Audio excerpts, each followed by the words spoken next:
New Zealand versus south Africa ম্যাচে এটা কি দেখলাম, যেই টিম এত স্ট্রং সেই টিম এই ম্যাচে এসে হেরে গেল। যেই টিম আনবিটেন জিতে এসছে সেমিফাইনালে উঠলো, সে টিম নাকি হেরে গেল।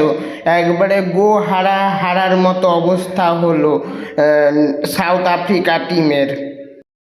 সাউথ আফ্রিকা টিমকে নিউজিল্যান্ড টিম একবারে হারিয়ে দিল এই ম্যাচে। যেই টিম আনবিটেন জিতে এসছে, ইন্ডিয়া টিমকে হারিয়ে এসছে, সেই টিমকে হারিয়ে দিল নিউজিল্যান্ড টিম।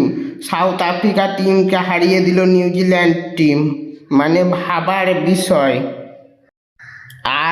আরেকটা কথা বললেই নয়, ফিন অ্যালেন কি খেলা দেখালো একেবারে। ফিন অ্যালেন 33 বলে 100 মেরে দিল, তার সেঞ্চুরি কমপ্লিট করে নিল। এই ম্যাচে মনে হচ্ছিল না যে নিউজিল্যান্ড ভার্সেস সাউথ আফ্রিকা চলছে, মনে হচ্ছিল কেকেআর ভার্সেস সাউথ আফ্রিকা চলছে। কেকেআর টিম কি দল তৈরি করেছে মাইরি, মানে দেখে গা হাত কাঁপছে। তারা যা খেলা দেখালো, কেকেআরের হয়ে খেললে তারা কি খেলা দেখাবে।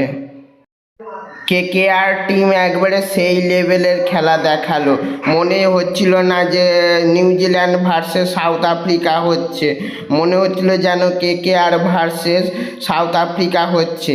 খেলা দেখার শেষে কিছুক্ষণ অবধি চুপচাপ বসেই থেকে গেছিলাম, দেখে মানে কি বলবো, একটা শব্দ বেরাচ্ছিল না মুখ থেকে। যেই টিম আনবিটেন জিতে এসছে সেই টিমকে নিউজিল্যান্ড এইভাবে হারিয়ে দিল।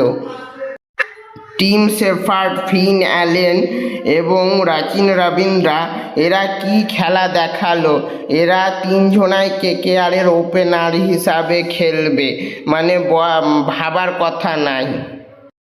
এটা খেলা দেখে মনে হচ্ছিল না যে নিউজিল্যান্ড ভার্সেস সাউথ আফ্রিকা হচ্ছে। এটা খেলা দেখে মনে হচ্ছিল যেন কেকেআর ভার্সেস সাউথ আফ্রিকা হচ্ছে। এই ম্যাচে চারিদিকে মানে কেকেআরের প্লেয়ার, মনে হচ্ছিল না যে নিউজিল্যান্ড খেলছে, চারিদিকে কেকেআরের প্লেয়ার। আর মনে হচ্ছিল যেন KKR versus south Africa match চলছে। একবারে যে টিম আনবিটেন জিতে এসছে, একটাও ম্যাচ হারিনি, সেই টিমকে নিউজিল্যান্ড টিম একবারে হারিয়ে দিল। নিউজিল্যান্ড টিম একবারে ফর্মে ফিরে এসছে।